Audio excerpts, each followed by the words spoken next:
नमस्कार दोस्तों, बात करते हैं कोल इंडिया और एनटीपीसी की। दोनों ही स्टॉक्स कोल की वजह से तेजी में आए और दोनों ही स्टॉक्स में कोल की वजह से गिरावट हो रही है। इस समय पे बात करेंगे इस वीडियो में कि कोल इंडिया और एनटीपीसी में जो तेजी शुरू हुई थी, जो बातें चल रही थी कि पीछे पावर क्राइसिस है और उसकी वजह से स्टॉक में तेजी है, क्या पावर क्राइसिस इंडिया से जा चुका है? क्या यहाँ पर दोनों ही स्टॉक्स में बिकवाली कर देनी चाहिए क्योंकि बहुत ज्यादा लॉस हो चुका है कोल इंडिया में भी एंड एनटीपीसी में भी अगर देखें तो हाई से अपने काफी नीचे आ चुका है यहाँ पर। तो क्या करना चाहिए आपको? क्या यहाँ पर बेचना है, खरीदारी करनी है? नवंबर के टारगेट क्या हो सकते हैं? क्या नवंबर में कुछ बड़ा अच्छा हो सकता है यहाँ पर या नहीं? सब कुछ बताएंगे इस वीडियो में। चलिए शुरू करते हैं। बट उससे पहले अगर आप चैनल पे नए हो तो प्लीज चैनल को कर दो subscribe and hit that bell icon ताकि आपको नोटिफिकेशन मिल सके। चलिए शुरू करते हैं। तो बात करें यहाँ पर एनटीपीसी की। सबसे पहले तो एनटीपीसी एक बेहतरीन स्टॉक है और वैसे ही कोल इंडिया भी है। कोल की वजह से दोनों स्टॉक्स में तेजी देखने को मिली थी। कोयले के दाम बढ़ रहे हैं इंटरनेशनल मार्केट में, वो अभी भी है। ऐसा नहीं है कि अब कोयले के दामों में गिरावट आ गई है। आप रोज देखते हैं कि पेट्रोलियम के प्राइसेस बढ़ रहे हैं, आप रोज देखते हैं कि डीजल के प्राइसेस बढ़ रहे हैं, आप देख रहे हैं कि गैस के प्राइसेस बढ़ रहे हैं, तो कोल के प्राइसेस भी तेजी से बढ़ रहे हैं, इसमें कोई दो राय नहीं है। इस समय पे जो थोड़ी नरमी देखने को मिल रही है बाजार में एंड मोस्ट स्पेसिफिकली अगर आप देखें तो उन स्टॉक्स में जिनमें रैली थी, जो ओवर बॉट जोन में पहुंच चुके थे, जैसे अगर आप एनटीपीसी की बात करें तो आपका एनटीपीसी अराउंड आप देखेंगे तो इस पॉइंट पर आ चुका था, यहाँ पर आ चुका था ये। और ये पॉइंट है जहां से आपका जो स्टॉक है वो लुढ़कता हुआ दिखाई देता है डेली चार्ट में। और वैसा ही कुछ चार्ट पैटर्न आपका कोल इंडिया में भी देखने को मिलता है। आप देखेंगे यहाँ पर तो आरएसआई आपका 70 प्लस हो चुका था डेली चार्ट में। जब भी आपका चार्ट होता है तो थोड़ी सी गिरावट, थोड़ा सा करेक्शन यहाँ पर आता है। ये है कि एनटीपीसी के कंपैरिजन में अगर आप देखें तो कोल इंडिया में गिरावट जो है वो ज्यादा हुई है। तो कोल इंडिया की बात करेंगे बट उससे पहले एनटीपीसी को देखते हैं सबसे पहले। तो देखिए एनटीपीसी की अगर आप बात करते हैं, पावर जनरेट करने का काम है, जनरेट करने के बाद ट्रांसमिट करने का भी काम एनटीपीसी पहले किया करती थी। अभी धीरे धीरे अपनी उस व्यवसाय को ये कम करते जा रहे हैं। यहाँ पर बेचने की सलाह मेरी आपको नहीं है, इसलिए नहीं है क्योंकि पावर क्राइसिस अभी भी इंडिया में प्रिवेल करता है, प्राइसेस अभी भी तेजी से बढ़ रहे हैं। गिरावट का जो सबसे बड़ा कारण है इस समय पे वो है मार्केट। मार्केट बहुत सपोर्टिव नहीं है, मैं कहूंगा बहुत क्या एकदम सपोर्टिव नहीं है इस समय पे। निफ्टी 50 में जानदार गिरावट है यहाँ पे। बाकी इंडेक्सेस में जहां पर बहुत अच्छी रैली थी लगातार, जो ओवरबॉट में थे, वहां पर बहुत तेजी से गिरावट आ रही है। वहीं पर जो स्टॉक्स है, जो इंडेक्सेस आपके अंडर परफॉर्मिंग थे या अंडर वैल्यूड थे, उनमें तेजी है। निफ्टी बैंक आपका मोर देन 6 मंथ डल रेंज में ट्रेड कर रहा था। बहुत सारे लोगों ने इसको अनाउंस कर दिया था कि it is the worst index in the world.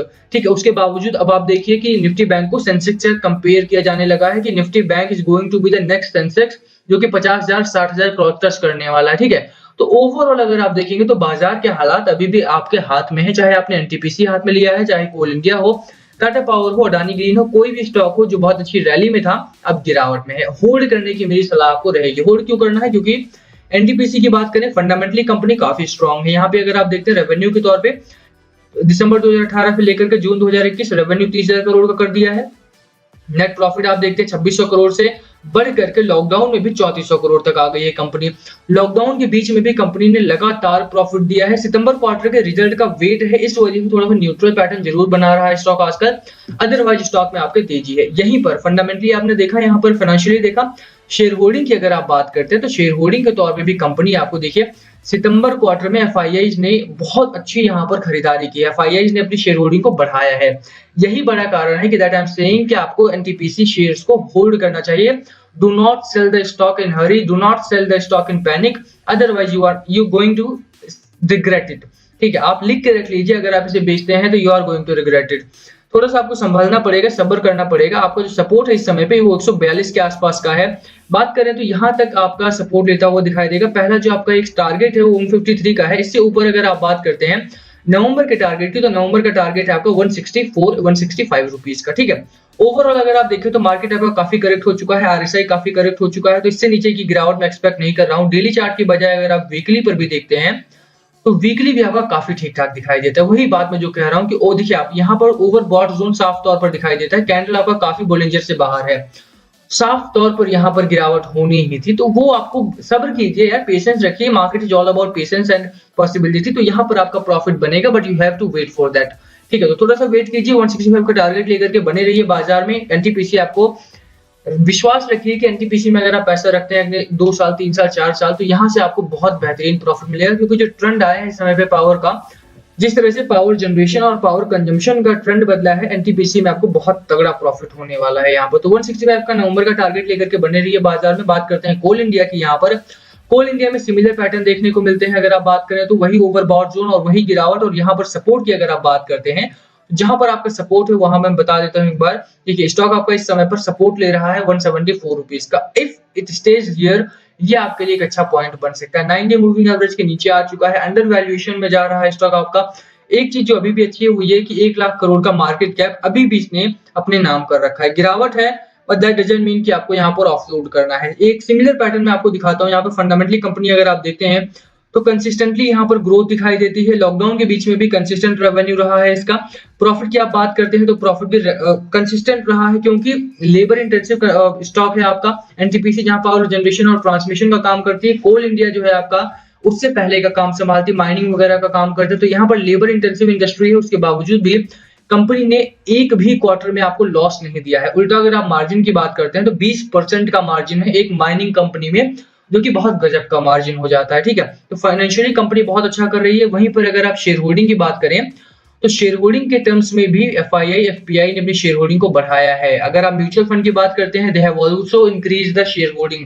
हालांकि म्यूचुअल फंड को मैं उतना तवज्जो नहीं देता हूं यहाँ पे, रीजन बीइंग कि वो लोग कभी भी किसी भी स्टॉक में नीचे और ऊपर जा सकते हैं, डिपेंडिंग ऑन कि हमारा कितना इन्वेस्टमेंट म्यूचुअल फंड्स में हो रहा है। इस समय पे इक्विटी बाजार में इन्वेस्टमेंट ज्यादा है, म्यूचुअल्स में कम है, इसी वजह से वो लोग बहुत सारे अच्छे स्टॉक्स को भी ट्वीट कर रहे हैं। म्यूचुअल फंड को छोड़ देते हैं, एफआईआईज की बात करते हैं। एफआईआईज ने लगातार अपनी शेयर होल्डिंग को कोल इंडिया में बढ़ाया है। जैसा मैंने बोला आपको कि रिन्यूएबल सेक्टर की अगर आप बात करते हो तो रिन्यूएबल सेक्टर आपका बढ़ रहा है, इसमें कोई डाउट नहीं है, और वही आपका फ्यूचर भी है, ये भी तय है आपका। कोल में बहुत ज्यादा दिन नहीं है हमारे रह गए अब, पर फिर भी अगर आप देखते हैं तो कोल इंडिया आपका आने वाले 10 साल भी सस्टेन करेगा, क्योंकि इस समय पर जो रिन्यूएबल्स की ग्रोथ है और जो रिन्यूएबल सेक्टर को लेकर के अवेयरनेस हमारे इंडिया में है, वो आप साफ तौर पर देख सकते हैं। इस समय पर रिन्यूएबल्स की जो ग्रोथ है इन इंडिया 3% है पर एनम। ठीक है, 3% की ग्रोथ रेट के साथ बढ़ रहा है। वहीं पर अगर आप दूसरी कंपनीज को देखते हैं तो उनका जो ग्रोथ रेट है वो 8%, 10%, 12, 15% के आसपास का है।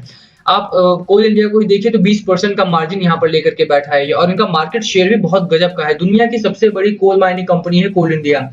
और क्या चाहिए, मुझे नहीं समझ में आता कि फंडामेंटली कंपनी अच्छी है, अभी भी पावर क्राइसिस है जिसका आपको फायदा मिलेगा। यहाँ पे सपोर्ट एक ठीक ठाक बना हुआ है आपका। अगर आप बात करें अपर साइड की, तो पहला टारगेट कहाँ पर है आपका, लेट मी ड्रॉ इट। यहाँ पर आपका पहला टारगेट 207 रुपए का, second target would be around 231 रुपए, 230 रुपए का, और 230 रुपए का ही टारगेट आप देखेंगे तो प्रभुदास लीलाधर साहब का भी था। उनकी वेबसाइट पर जाएं और उनकी रिसर्च रिपोर्ट को पढ़ सकते हैं आप। 230 रुपए का टारगेट उन्होंने भी दिया है। हालांकि उनका जो टाइम पीरियड है वो अराउंड 6 to 8 मंथ है, बट वो अलग बात है। बट मेरा यहाँ पर मुझे लगता है कि स्टॉक आपका 207, 210 के आसपास नवंबर तक जाता हुआ आपको इस प्राइस से दिखाई दे सकता है। तो अगर आपने इन्वेस्टमेंट कर रखा है स्टॉक में तो होल्ड करने की मेरी सलाह आपको यहाँ पर रहेगी। स्टॉक ने एक बार ट्राई किया, दोबारा गिरावट में आया है, दोबारा से ये ट्राई जरूर करेगा, इसीलिए मैं बोल रहा हूँ अगर आपने इन्वेस्टमेंट कर रखा है तो होल्ड कीजिए। बहुत जल्दीबाजी में ना डंप करें तो ज्यादा बेहतर है। बहुत ज्यादा ही पैसा आपने लगाया है तो थोड़े शेयर्स को आप डंप कर सकते हैं यहाँ पे। अगर आपको लगता है कि आपको बहुत ज्यादा लॉस होने वाला है and you can not handle that loss, तो आप यहाँ पर थोड़ा बहुत ट्विकिंग कर सकते हैं, वो आपके लिए फायदेमंद रह सकता है। बाजार की फिक्र ना करें, बाजार अभी भी मूड में है।